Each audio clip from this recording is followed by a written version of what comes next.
Hello everyone, and thank you so much for joining me today. My name is Mallory West and I am hosting our KNOE streaming show. So again, welcome in, and we are going to get started today with local news. Now we have some news coming out of Richland Parish.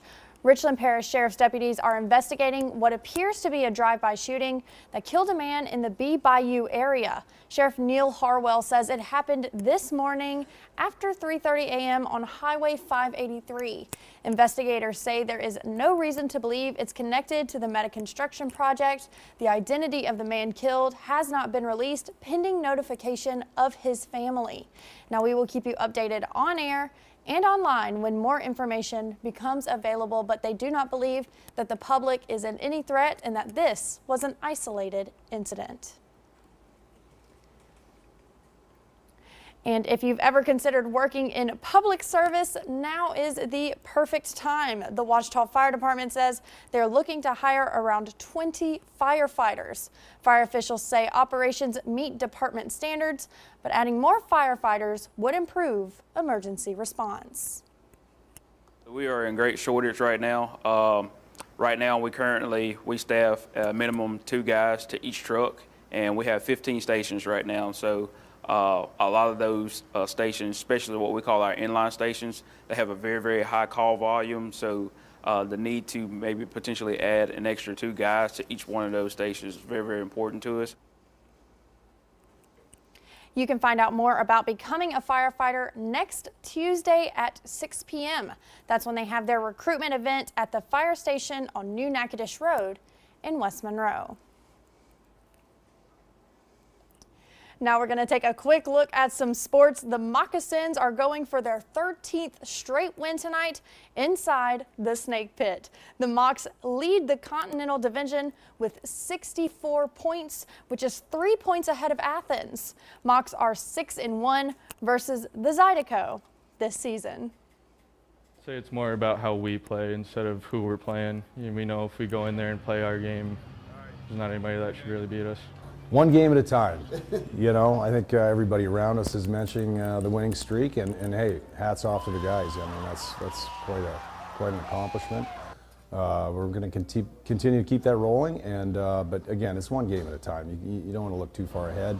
I never did back in the day, and I'm certainly not going to start doing that now. We do. We joke around about it, but it's something we don't want to lose now, right? So whoever can come do it, let's go. But we know what we got in the room, and we want to keep this thing rolling as long as we can. If you haven't been to a Moccasins game, I highly recommend it. They are super fun. It's been a minute since I've been to one, but I'm going to try to catch another one this season. And with them leading so much, I mean, you can't miss it. It would be an amazing time.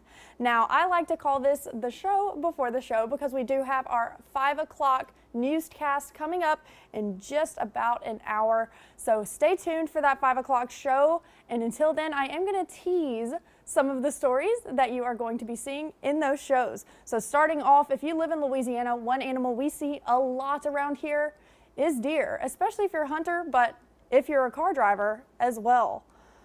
There have been an increasing number of deer accident reports through Northeast Louisiana, and officials with the Louisiana Department of Wildlife and Fisheries say it's because of increased trafficking. Now again, you can hear more about this story and the rising number of car accidents involving deer at 5 o'clock. And that is not the only story we're going to be talking about in our 5 o'clock show, because small grants are making big changes across Ouachita Parish. From parks to schools to community spaces, one local organization is helping beautify Monroe one project at a time. And you can stay tuned at 5 o'clock again to find out who qualifies and how to apply for the Monroe Garden Club grant before it's too late. We are going to be taking a quick break, but right after this quick break, we are going to be talking about weather. We're supposed to be seeing some severe weather later today, so stick with us because we're going to have meteorologist Abby Zell live in studio to tell us what we need to look out for. Stick with us. We'll be right back.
Welcome back to our KNOE streaming show. Thank you so much for being here. If you weren't here for the first few minutes, my name is Mallory West, and we are moving on to a topic that is very important, especially right now, because we could be seeing some severe weather in our near future, even possibly in the next few hours.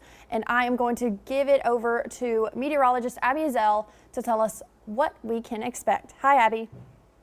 Well, good afternoon, everyone. Right now on our Creed and Creed Tower Cam, we have clouds continuing to build into the city of Monroe as we await some stronger storms to develop later on this afternoon and into this evening. This is a current look at Doppler 8 radar showing that we are seeing some of those scattered showers and the thunderstorms now beginning to develop across the area. Most of the activity is just south of the I-20 corridor right now, and we also do have one stronger thunderstorm now beginning to develop and push through portions of Madison Parish near Tallulah, and it will begin to move into portions of East Carroll Parish within the next couple of minutes. Expect wind gusts up to almost 40 miles per hour, as well as pea-sized hail with this storm. We've continued to monitor it over the last hour or so as it has continued to track off towards the north. So this is something we are going to continue to monitor and bring you updates on air and online. We are also watching this second round of rain just towards our south and west. This rain is just south of Shreveport. It will likely make its way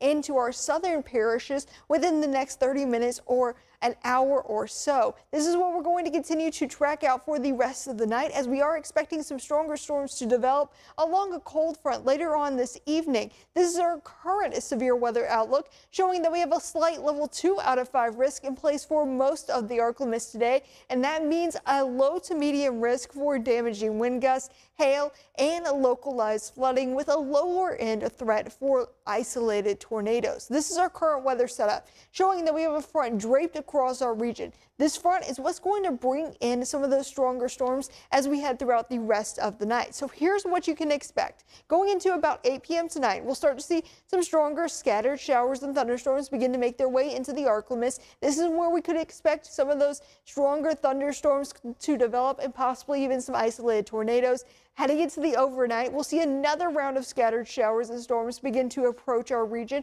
and that's when we could see a little bit of weaker activity, more heavier rain with this second round of storms during the overnight. As we wake up Saturday morning, we'll start the day off in the upper 50s to low 60s, and we will be dry with that rain just off towards our east. This is when our high temperature for the day will likely be hit very early Saturday morning, and then temperatures will begin to fall as we head throughout the day and into Saturday afternoon. By the afternoon, we'll see temperatures in the low to mid 50s with clouds continuing.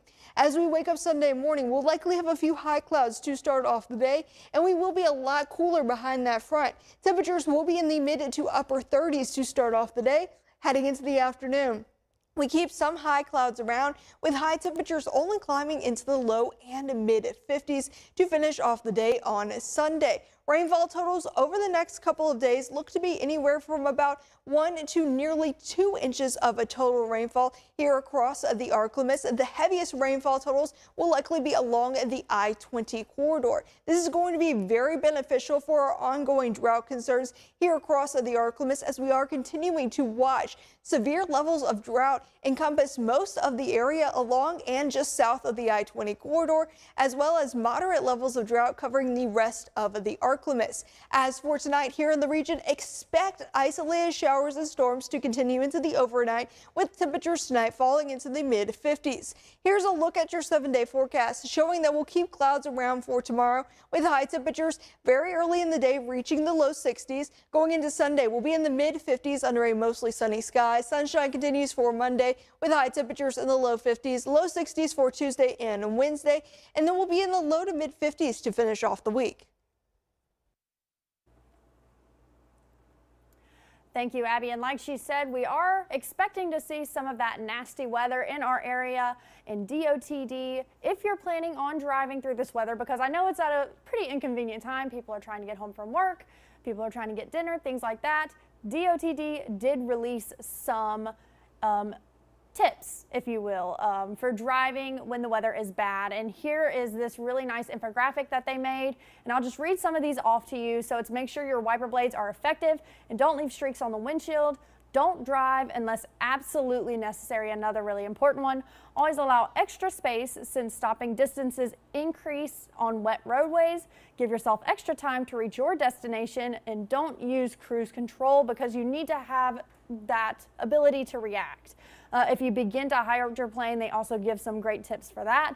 And also, don't try driving through fast moving water such as flooded bridge. Your car could easily be swept away if it's too deep. And always don't drive distracted, especially when we have bad weather like this. And then always watch the speed limit, obey barricades, always signal to other drivers so that they know your intentions. Make sure your headlights are on and working, and avoid standing water because that is what causes you to hydroplane. So be sure if you are driving to obey those traffic tips. And if you want to see more of that infographic, DOTD did post it on their Facebook page. So if you want to see it again or save it for later, you can always go and grab that. But coming up next, we are going to be looking at some of our national stories that's going on around the country. We have a lot going on right now. So it's important that you stay informed, and I am happy to be the one to do it. So stick with me. We are going to go into a quick break, but I will see you in a minute, in 30 seconds.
Welcome back, everyone, and thank you so much for sticking with me through that break. And we are going to be jumping into some of the national headlines we've been seeing over the last couple of days. Now, if you've been here with me the last couple of days, you've heard me talk about some of these subjects. The first one we're going to be jumping to is those Affordable Care Act subsidies. Yesterday, the U.S. House of Representatives, sorry about that, voted to extend the Obamacare tax credits that expired on January 1st.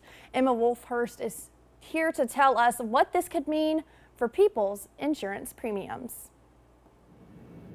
In a rebuke of Republican leadership, 17 GOP lawmakers joined with Democrats to extend enhanced premium tax credits for 3 years. Today's vote was to move a bill to the Senate so that the Senate could come back with a bipartisan compromise. The 3-year extension is not going to become law. When the enhanced premium tax credits expired at the start of this year, millions of Americans on ACA plans saw their premiums go up. They found their way there because of public pressure. And that is what and public outcry. That is really what moves the needle here. The Senate is expected to amend this legislation because a 3-year extension already failed last month. That's why I'm willing to negotiate in good faith and come to a bipartisan agreement. I want to extend the enhanced premium tax credits with reforms. Today was a vote to advance legislation to the Senate. In Washington, Emma Wolfhurst. Now we're going to be moving on to some of those shootings that we've been seeing around the country lately that have been stirring up a lot of controversy and a lot of divide throughout our country. The first one that we're going to be jumping to and looking over is that Portland shooting where 2 people were shot. The identities of a husband and wife that were shot by Border Patrol agent in Portland yesterday was just released. The shooting happened when agents tried to stop a car driven by Luis David Nico Moncada. Homeland Security Assistant Secretary Tricia McLaughlin says he tried to run the agents over, prompting one to open fire.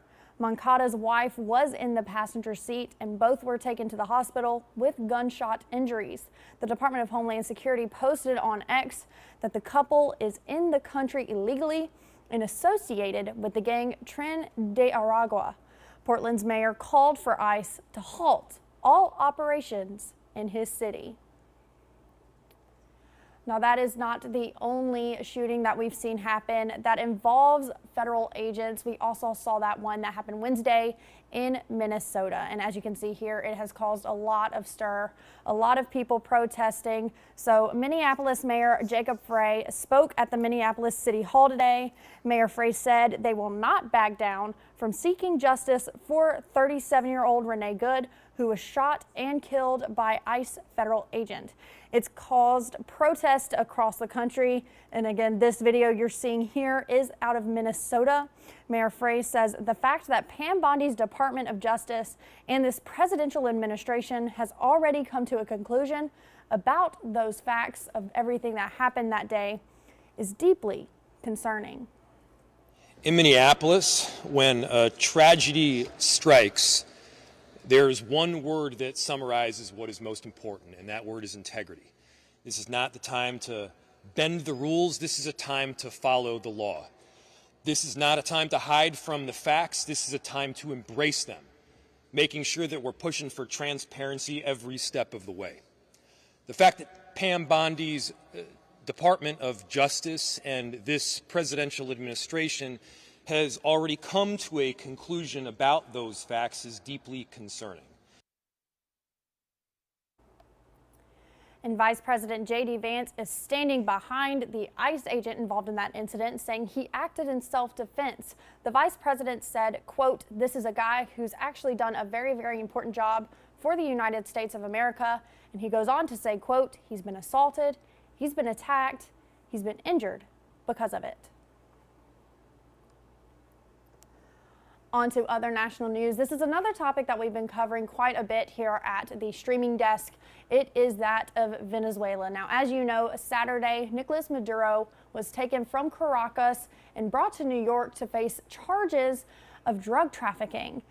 And there is an update to everything going on in Venezuela. So Venezuela's government has begun exploring the potential to expand diplomatic ties with the United States.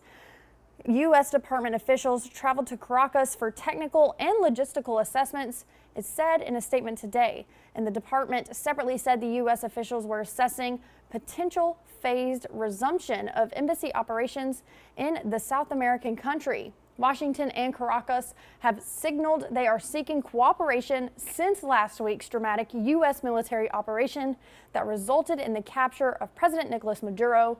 His vice president, Delcy Rodriguez, took over as interim leader after that capture. Now, that is all of the national news we have time for today. We're going to take another quick break, but after that, we are going to have one more, a little more lighthearted story and a quick recap of everything we've talked about today. So stick with us. We'll be right back.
Welcome back, everyone, and thank you so much for sticking with me through this streaming show. We have a little bit more time, so I'm going to share one more quick story for the day, and that is that today is National Law Enforcement Appreciation Day. Now, this is a nationally recognized day meant to honor the courage and commitment of those who serve and protect our communities. So to all of our local law enforcement out there, whether you may be watching or may not, whether you're on duty or off duty, I am very, very appreciative of everything that you do for us on a daily basis, and I appreciate all of your hard work. All of us do here at KNOE. We work closely with you guys, so we are always happy to give you the shout out you deserve. Well, that is all the time we have today, but before I go, I'm going to give you a quick recap of some of the stories that we talked about today.